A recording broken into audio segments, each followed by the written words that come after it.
આગળ આપણે પાઠ 9 સમજ્યા, તો હવે આપણે એનો અભ્યાસ જોશું। તો એમાં જોઈએ, पहलो प्रश्न है, आप अपने घर में पकाई जाने वाली सब्जियों की सूची बनाइए।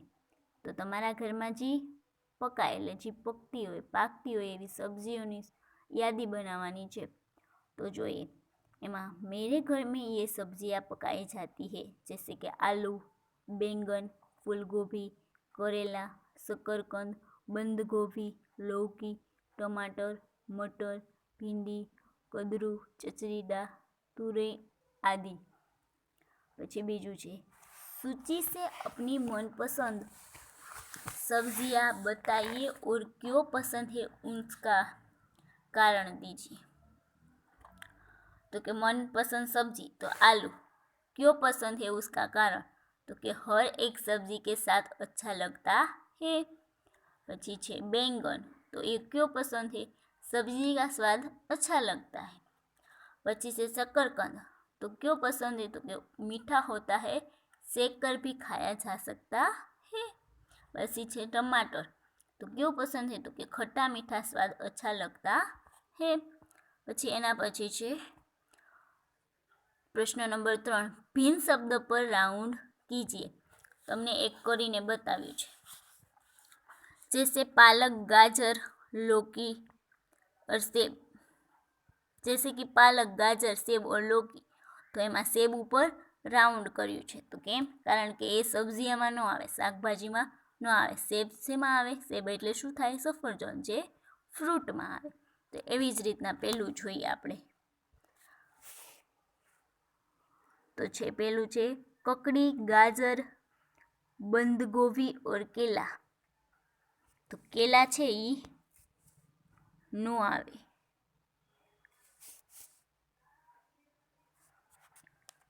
एना ऊपर राउंड करवानुं रे तमारे। ए शेमां आवे, तो के फ्रूट में आवे। पछी बीजू छे पपीता, मूली, आम, अनार। तो मूली जी छे, मूली एना ऊपर तमारे राउंड करवानुं आवे। પછી છે ત્રીજું કનેર, ધનિયા, ગુલાબ, ચમેલી।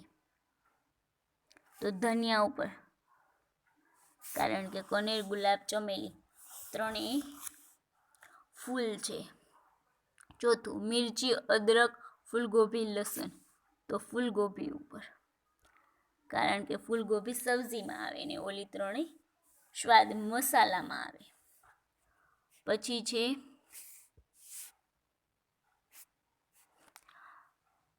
प्रश्न नंबर 4, प्रश्नों के उत्तर दीजिए।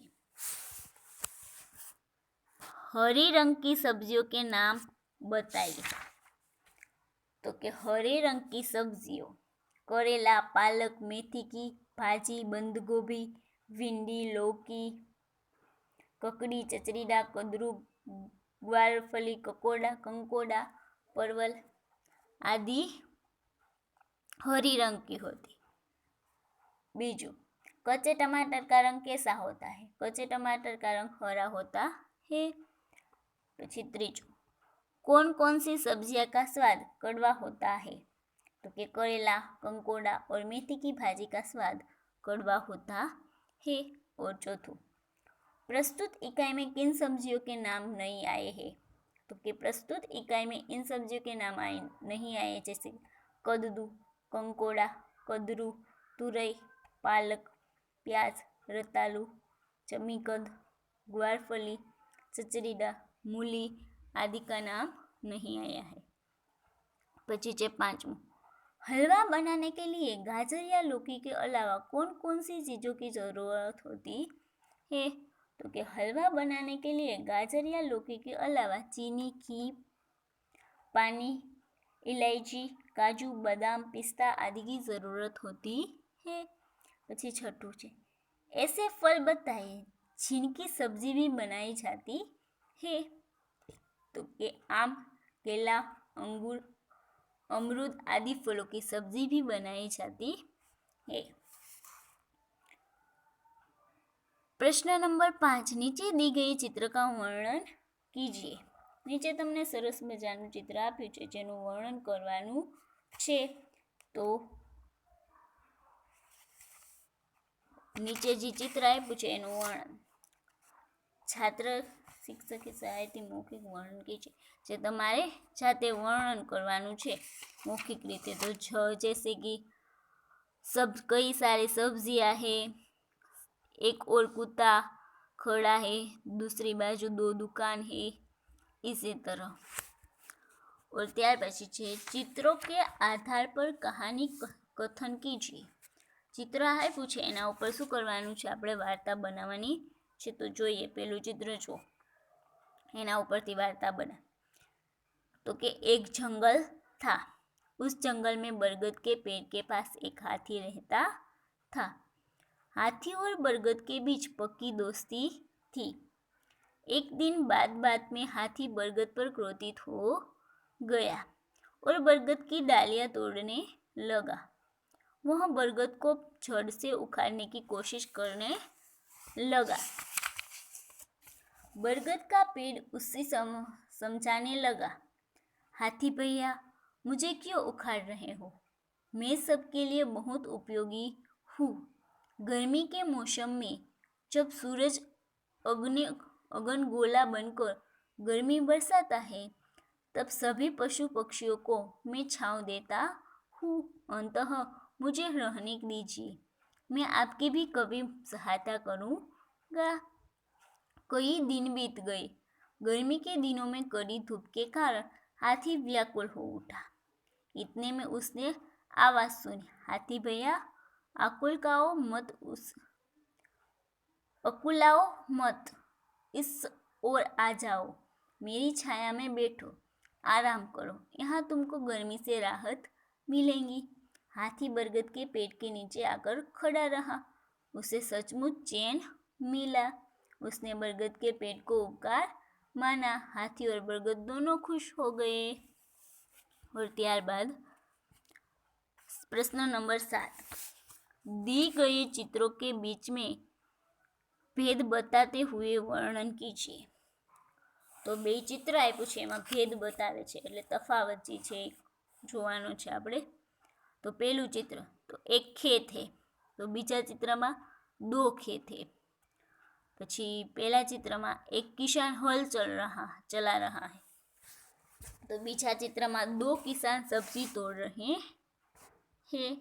પછી પહેલા चित्रमा तो कि एक खेत जोता जा रहा है, 2 लड़के दिखाई दे रहे हैं पहला चित्रमा. नाचता हुआ मोर दिखता है पहला चित्रमा. एक बकरी लड़के के आगे है पहला चित्रमा. बीजा चित्रमा घास के 2 कट्टर पड़े हैं. પછી બીજા चित्रमा तो कि 2 खेत है, 2 किसान सब्जी तोड़ रहे हैं. दोनों खेतों में बैंगन और भिंडी के बड़े बड़े पौधे दिखाई देते हैं. एक लड़का टमाटर खाता हुआ दिखाई दे रहा है. खड़ा हुआ मोर दिखता है. एक बकरी लड़के के पीछे है. सब्जियों का ढेर पड़ा है. ત્યારબાદ છે स्वाध्याय. प्रश्नों के उत्तर दीजिए. बिरजू चाचा कहाँ आराम कर रहे थे, तो कि बिरजू चाचा पेड़ की छाया में आराम कर रहे थे. कचुम्बर में कौन कौन सी सब्जियों का उपयोग होता है, तो कि कचुम्बर में बंद गोभी, मूली, गाजर, बीट, प्याज, ककड़ी, मिर्ची, टमाटर आदि सब्जियों का उपयोग होता है. त्रीजू, आलू से खाने की क्या क्या चीज़ें बनती है, तो क्या आलू से चाट, चिप्स, टिकिया और चटपटी और मज़ेदार खाने की चीज़ें बनती है.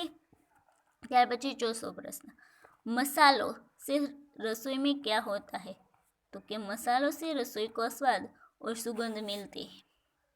પછી 5मो प्रश्न, बैंगन ने सबको क्या सलाह दी, तो कि बैंगन ने सबको शांत किया और कहा, आप सब अपने अपने स्थान पर उपयोगी एवं सही है, मिलजुल कर रहने में ही हमारी भलाई है. પછી 6ठो प्रश्न, बच्चों को कौन सी सब्जियां बहुत पसंद है, बच्चों को आलू, गाजर, शकरकंद और टमाटर जैसी सब्जियां बहुत पसंद है. जमीन के नीचे पैदा होने वाली सब्जियों के नाम बताइए. जमीन के नीचे पैदा होने वाली सब्जियों के नाम इस प्रकार है, जैसे कि आलू, गाजर, प्याज, मूली, रतालू, लहसुन, शकरकंद और जमीन कंद आदि। बचे 8वां प्रश्न है, बेलों पर कौन कौन सी सब्जियां होती है? तो कि बेलों पर ककड़ी, करेला, कुमड़ा, तोरई, लौकी, कद्रू, परवल, सेम आदि सब्जियां बेलों पर होती है।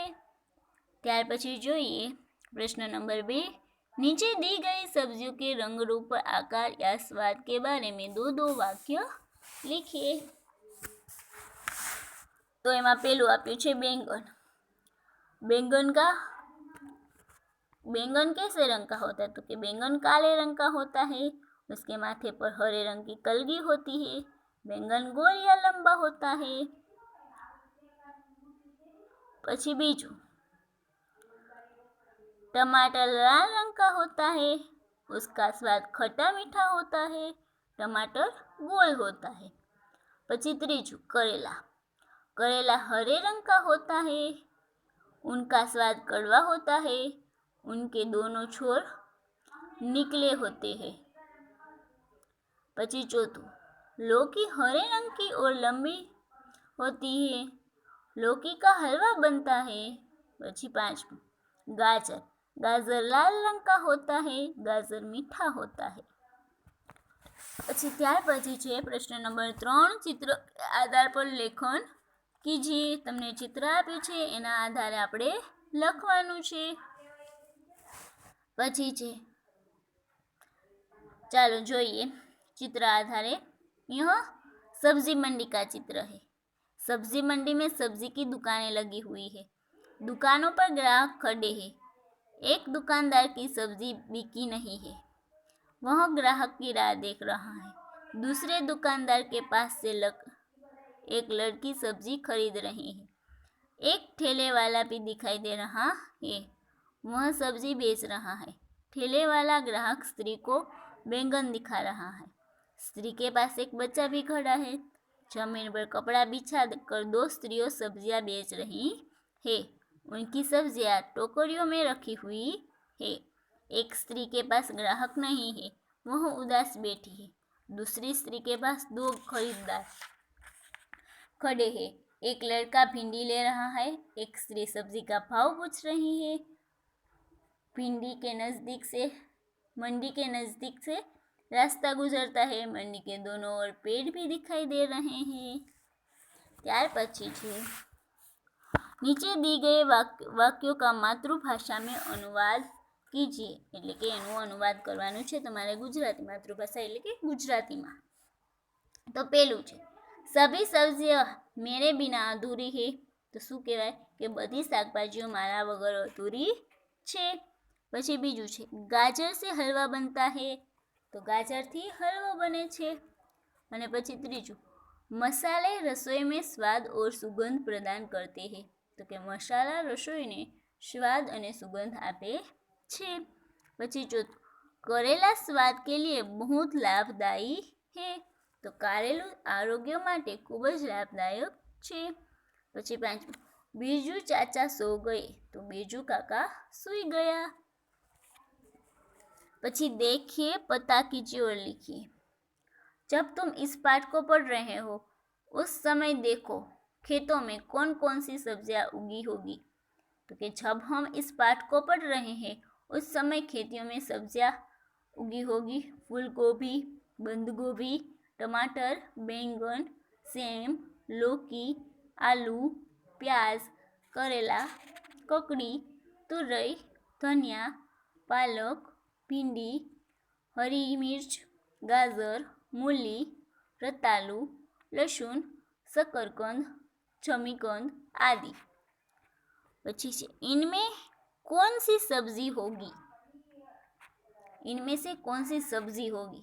जमीन, बेल पर, पौधे पर, जमीन के नीचे। तो जमीन के ऊपर बेलों पर उगने वाली सब्जियां, बेल पर उगने वाली ककड़ी, करेला, तोरई, लौकी, सेम आदि। जमीन પછી पौधे पर धनिया, बंद गोभी, फूलगोभी, टमाटर, पालक जैसी के। जो પછી जमीन के नीचे गाजर, प्याज, आलू, मूली, रतालू, लहसुन, शकरकंद आदि जमीन के नीचे। પછી છે निम्नलिखित शब्दों का उदाहरण के अनुसार वाक्य प्रयोग कीजिए। तो एमां पेलुं प्रशंसा तो निंदा, तो एनु एक वाक्य बनावीने आपने आप्युं छे। जो अच्छे कार्य करने वालों की प्रशंसा होती है, अने प्रशंसा तो शुं थयुं? निंदा, तो निंदानुं पण एक वाक्य बनाववानुं। बुरे कार्य करने वालों की निंदा होती है, एवी ज रीतना आपणे अधूरा तो पूरा, तो अधूरानुं शुं वाक्य बनशे? तो के मूर्ख लोग काम अधूरा छोड़ देते हैं, अने पूरानुं तो के समझदार लोग काम पूरा करते हैं। पछी छे पसंद तो नापसंद, तो पसंदनुं वाक्य मुझे नियमित छात्र पसंद है, अने नापसंदनुं वाक्य तो के मुझे अनियमित छात्र नापसंद है। पछी छे भलाई, तो शुं थाय? बुराई। अच्छे लोग हमेशा दूसरों की भलाई करते हैं, तो बुराईनुं शुं थशे? तो के बुरे लोग हमेशा दूसरों की बुराई करते हैं। एवी ज रीतना शांत तो अशांत, कक्षा में विद्यार्थी शांत रहते हैं तो पढ़ाई में फायदा होता है। जैसे कि कक्षा में विद्यार्थी अशांत रहते हैं तो पढ़ाई में नुकसान होता है। एवी ज रीतना प्रश्न नंबर 7, निम्नलिखित शब्दों का उदाहरण के अनुसार वाक्य प्रयोग कीजिए। तो एमां आपणने एक आप्युं छे सुगंध तो सुवास, एमां पण आपणे उदाहरण तरीके पण वाक्य बनावीने आप्या छे। फूलों की सुगंध सबको अच्छी लगती है, और फूलों की सुवास सबको अच्छी लगती है। पछी एवी ज रीतना छे आरोग्य तो स्वास्थ्य, भरत का आरोग्य अच्छा है, जैसे कि भरत का स्वास्थ्य अच्छा है। पछी छे मन भावन तो मनपसंद, मेरा मन भावन फल केला है, अथवा तो मेरा मनपसंद फल केला है। बेमां एक ज वाक्य आवशे, सरखुं ज वाक्य बनशे, खाली अर्थ ज बदलशे। त्यार पछी छे सरताज तो सर्वश्रेष्ठ, आलू सब्जियों में सर्वश्रेष्ठ अथवा तो सरताज छे, आलू सब्जियों में सर्वश्रेष्ठ छे। पछी बहुत तो अधिक, ग्वाल के पास बहुत गायें हैं, ग्वाल के पास अधिक गायें हैं। तो बाळको आज हवे अभ्यास अने स्वाध्याय पण आपणे जोयुं। हवे पछीनो पाठ आपणे नेक्स्ट विडियोमां जोशुं। नमस्ते।